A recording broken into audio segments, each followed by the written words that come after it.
the structure of our news gathering is such that over the years, it's really been a challenge. How do you cover the world?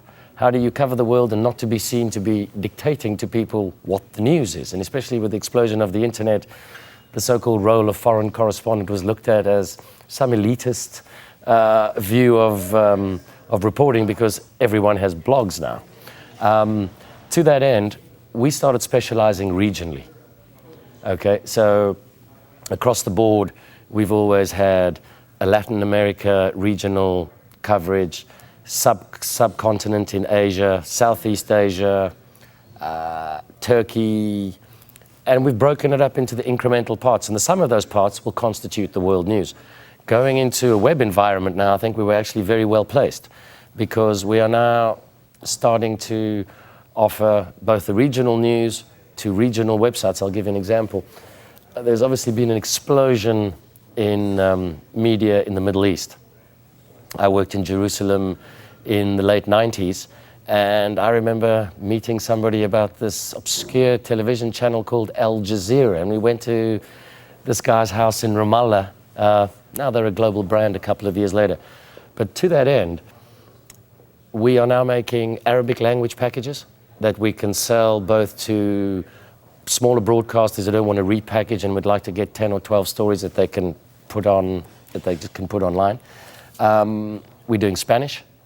And we've also got various incarnations of Reuters.com. We've got Reuters.com in the United States, .uk, .in in India, .jp in Japan.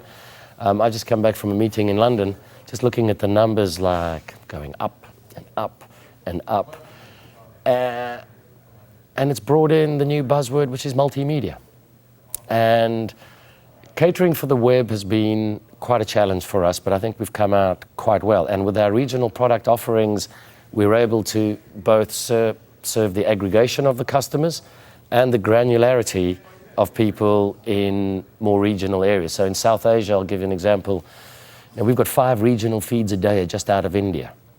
So when you break up things in its incremental parts and people saying everything's going local, well, we're very well placed in all the global constituencies to offer both local and an international slant.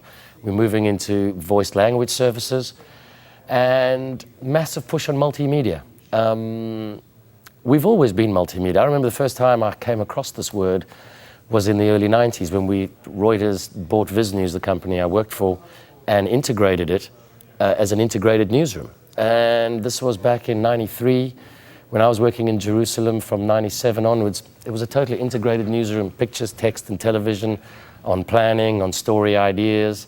And I remember our opposition in 2001, after Kabul had fallen, and I won't mention names here, but text moved into one house, television into another, pictures into another.